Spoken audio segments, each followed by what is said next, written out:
Hello, it's Paul here, and it's your on my YouTube channel, and I'm just going to do a quick update. And in the background, where I start all these YouTube feeds and videos, is my dad playing music in the background. My dad was an internationally known musician, played the accordion. Not so sexy, hey? Like, I mean, you can hear like accordion, in if you're, at a wedding or something like that. Maybe calypso music, some like Cajun music has accordion in it. But for the most part, in a lot of music nowadays, you don't hear a lot of polka music in the background or shottises or waltzes. And that's what my dad did. My dad played. My dad raised 6 kids, paid off a house, playing the polka. Like, come on! So I always start with Scandinavian folk music. That's what this is. Because you never hear it anymore. You never hear it at all. I grew up to this. And I think it's important that I play it in the background for the beginning of my YouTube channel. What would Sveen do? And when I say what would Sveen do, I mean, of all the possible dumbest outcomes, of all the dumb outcomes, the dumbest thing you can do is what I do. What would Sveen do? And I've kind of done that my whole life. I don't really think things through. I just do it. And that's how I finished my first novel. That's how I finished my first fringe play. That's how I did my first stand-up comedy show. And on and on and on and on and on and on. What would Sveen do?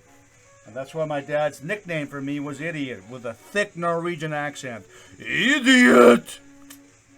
Yeah, so I've mentioned that before. Going to turn my dad down a bit. It isn't really some kind of Freudian psychological thing where I'm trying to turn him off and control my dad's music because he called me idiot. No, I'm just turning it down because my dad is the soundtrack to my life. And, I didn't know my dad when I was a kid. Even when I was an angry teenager, I was mad at everything. And I think I wasn't mad because my dad called me idiot. I was mad because my dad was always gone. He, again, raised 6 kids playing the polka. And so he was out on the road, right? Diddle-intin, diddle-intin,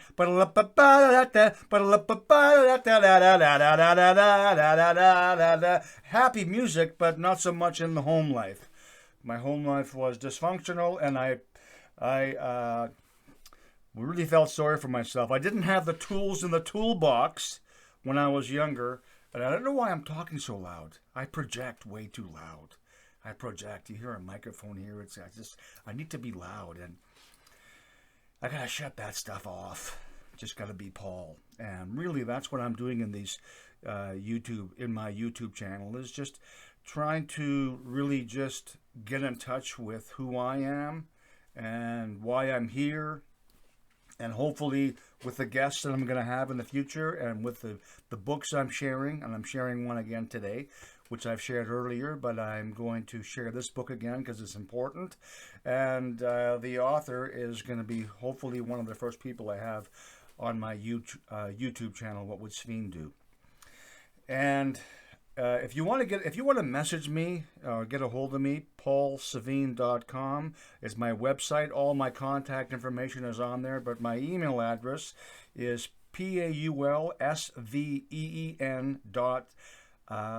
at shaw.ca. paulsveen@shaw.ca. I even couldn't remember my email there, just because that's how little of a plan I have. And I was thinking about that today. My dad's nickname for me. And again, I mentioned this before, and I'll mention again.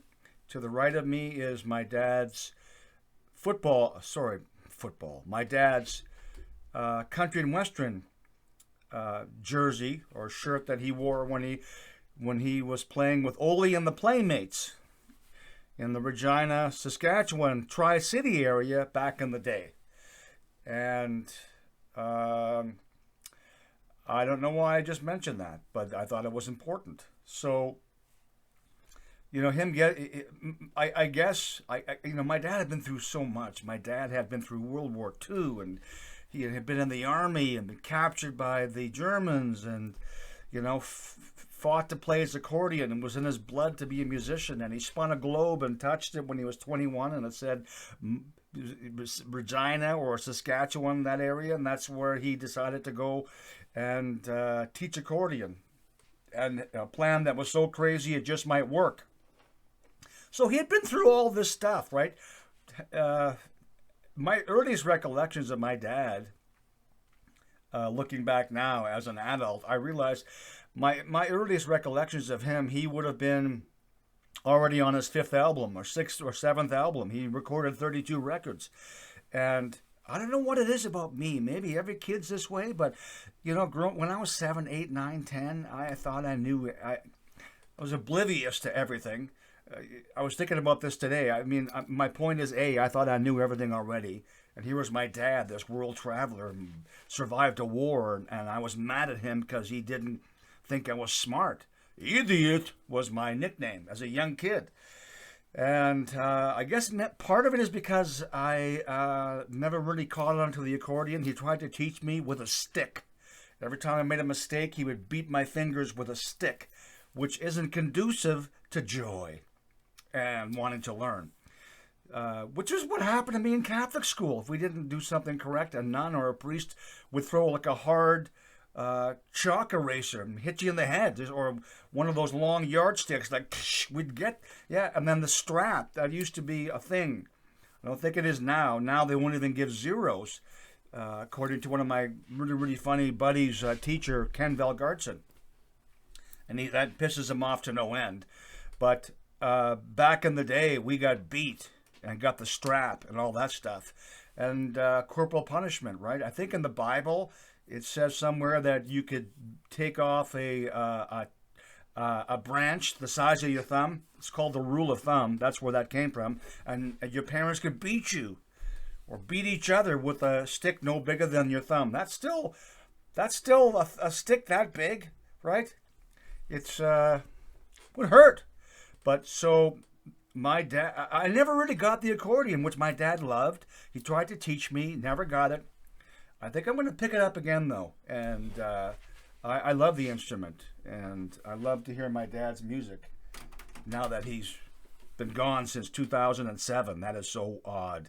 I still have the memories of my dad playing accordion when I was a kid growing up. My dad would sit at the kitchen table and go over new songs and practice and rehearse. And, you know, I miss those days, obviously, now that they're gone. And so I got stuck with the tag idiot, which I hated so much. But growing up, it kind of started to fuel me, because after a while, and I'm not sure if anybody here has ever had a nickname they never liked, or I'm sure we've all been bullied in some way. And again, if you want to talk about that, and I will be talking about that at length on how much strength all of us have. And my strengths, I have found, is even though I don't know how to do something, I'm going to do it anyways. I want to start making these YouTube feeds more professional. So I'm going to keep on upgrading my skills and making better and better YouTube videos with guests and with all sorts of graphics and things like that. So that's happening. That is happening. Not now, but in my head, it's going to happen, and I'm going to make it happen. So growing up with a nickname like Idiot, it's a self-fulfilling prophecy. When my dad would say, "Go wake up the idiot," all my brothers and sisters knew they were talking about me. And so, you know, the whole family kind of like took it for granted that I was that guy. And I've always loved humor, even though it's kind of weird how that works with humor with comedians, for me anyways. I don't know how many times I've been in a showcase or at a comedy festival or in a club, and you're just so full of anxiety as a comedian. At least I was so full of, you know, I had terror in the beginning, complete terror, night terror, just terrified to the point where I wanted to throw up before I walked on stage. How are you supposed to be funny when you're absolutely paralyzed in fear? And that's how I started my first 10 years of comedy. they call them butterflies. They're not butterflies. They're like Asian wasps, like the size of a chicken wing that are trying to inject more pain and fear into you. That's what was buzzing around me as I walked on stage, and because of that, I never really remembered my material, and sure as hell didn't remember who I was, which was, an important lesson for me now that I know that wherever I felt most comfortable, and I guess I felt most comfortable, in the car, the rental, on the way to the show. And, me and the comedians would be howling and laughing and just telling these ridiculously silly, stupid stories on the way to the club.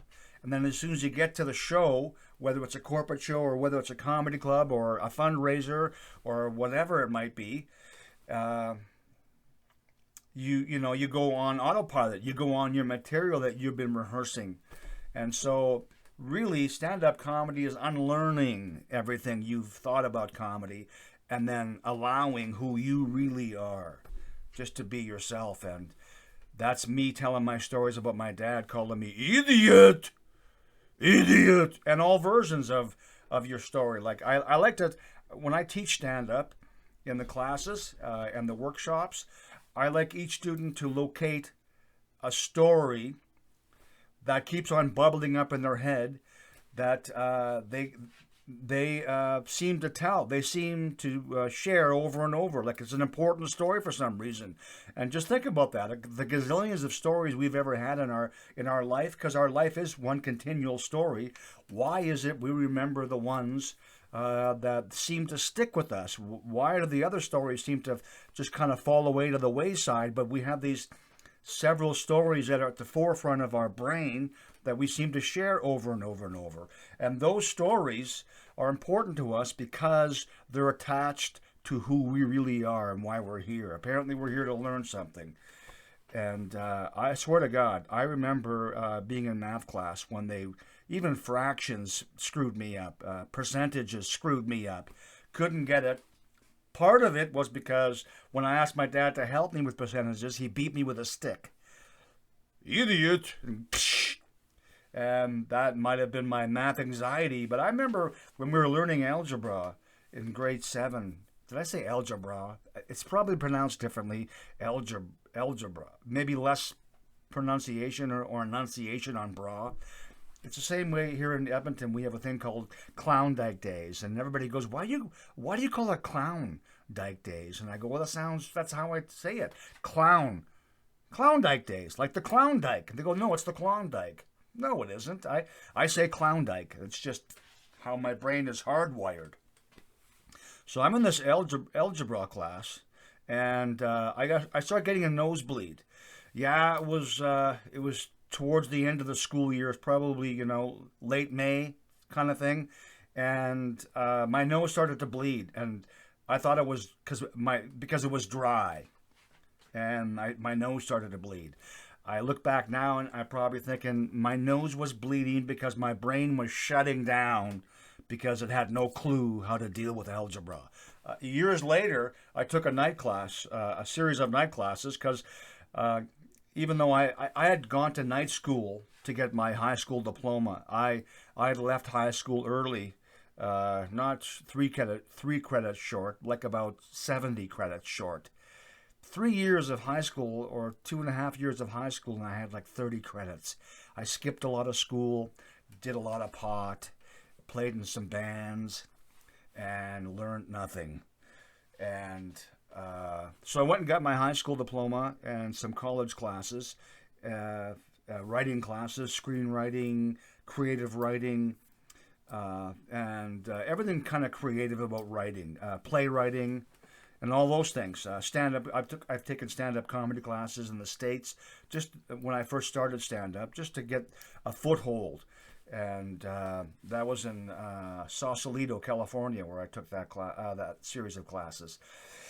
And so years. Actually, what I want to say was when I graduated in high school. After quitting, years later after quitting high school, I graduated as an adult student. I graduated high school the same year my wife actually graduated high school. Her and I graduated high school the same year. She was 18, I was 28. So even though we graduated the same year, I'm a decade older than her. And I got that wrong because I'm 11 years older than her. I don't feel like doing the math, otherwise I'll get a nosebleed. But I learned algebra. I took a night class in algebra, and I learned it. I figured it out, right? What you do to one side, you do to the other. It's like your neighbors. And so I felt good about myself. Oh my God, I get algebra. And I took another night class in year one university physics. I thought, hey, what if I can do algebra, right? And this wasn't matriculation algebra. This was basically the basic algebra, right? X and Y and all that crap. So I took a night class in year one, 101, university level physics. And the class started, and the teacher walked in the room, and each of us were given like a pile of books we were supposed to learn within the class semester, whatever it was. And then he started writing a thing about an algorithm on the blackboard, and it says all of us had to solve this before the class could go on. And as everybody around me who was 15 years younger than me, they started doing this mathematical formula. I just slowly closed these books and put them back on the teacher's desk, and I walked out of the classroom and I walked into a bar and got hammered. That was my experience with university physics. But idiot, my dad's voice in me. So yeah, I wanted to talk about that a little bit.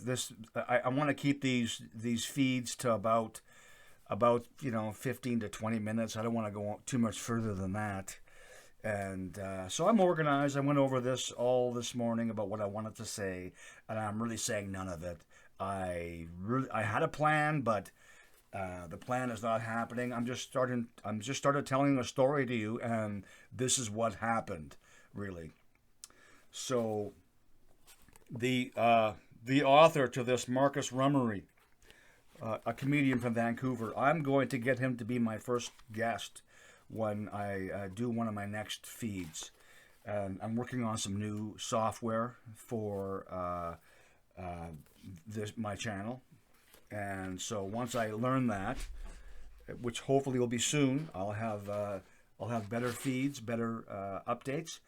But in his book, he wrote to me, Marcus Rummery, he wrote, Paul, the first time I met you, you had just come from the hospital, the Cross Cancer, I volunteered there, where you had been singing to the terminally ill patients, which we did on level 3, which was terminal.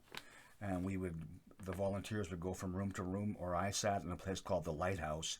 And this is actually in my second novel, some of this information. And I play guitar, I play music. And he says, you sang to the terminally ill patients. Then he writes, Soul Fire. Few people know the satisfaction of finishing a novel. Him and I have both written a novel. This is his novel, Shamanic Graffiti. And it's about how they use masculine psilocybin mushrooms and LSD, and how the mescaline and the mushrooms have been used for hundreds of thousands of years by shamans to reach their gods and find spiritual enlightenment, and how they've used LSD recently and used to have actual clinics where they used mescaline, mushrooms, and LSD to help people get through childhood trauma, and how they helped it to use people to get over alcoholism and post-traumatic stress. It was used, and it's starting to be used again. But this is a fantastic book, Shamanic Graffiti. And he finishes off with Keep Giving, Marcus Rummery. That's the thing about life, is to give. Make a difference. Find a way to make a difference. So, really quickly, I wanted to say a quick story about, I'm a slob. I am. You see everything behind me, how it's willy-nilly. I got a UFO right there. I got a Star Trek Vulcan, Alberta t-shirt there. I've got a country and western shirt there. There's a 8x10 of me, a poster in the background, a tour poster. I got a little top left-hand corner is a tank hat. It's not a really hat. It's called a, what is the name of those things called again? A French something. There's a French word I'm looking for. You're probably saying right. You're screaming it to me right now, and I can't grasp the word. But and then behind the country shirt, you can see a suitcase, and behind that is a atlas of North America. It's kind of collective and willy nilly, and really kind of slobby. And I had this little joke I used to do about slobs because I am one. I actually, when I'm upstairs, like I journal and I go over ideas and stuff like that, I have basically a half circle of books and coffee cups and a candle because I'm that guy. Light a candle, right? Bring in the gods and the spirits. And occasionally, if my wife lets me, I'll have some incense till she starts going, turn that shit off. And so I'll turn off the candle and the incense because it bothers her, and I get that.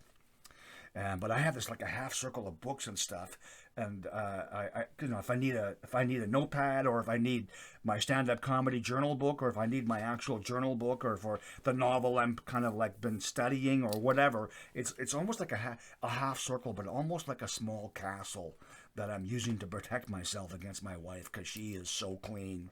She like OCD.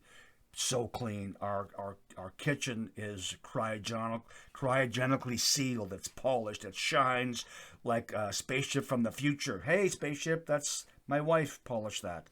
And I'm even afraid to go in the kitchen. It looks so beautiful. So I think I'm piling these books in a half circle to protect me because I'm a slob.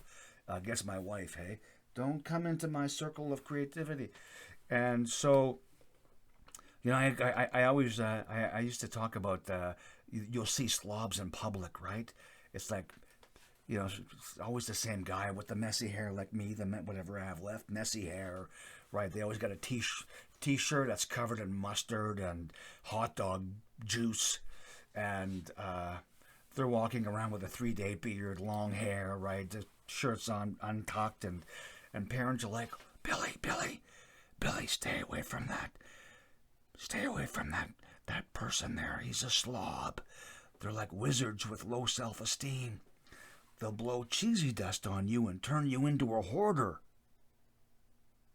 Yeah, so I am a slob. And maybe it's part of being called an idiot, but I've no longer seen being an idiot as a victim. I see it now as a badge of honor, and I use it to propel myself into doing something like creating a YouTube channel, writing novels, and performing stand-up comedy and teaching stand-up comedy and doing workshops. So go to my website, paulsveen.com. Check out my videos. Check out my blogs if you don't mind. There's a way to subscribe to Paul Sveen's channel, my channel. What would Sveen do? Please subscribe and share this. If you want to get a hold of me, email me at paulsveen@shaw.ca. Obviously, all lowercase. God bless you, everybody. Swing for the fences, and I'll talk to you soon. Take care.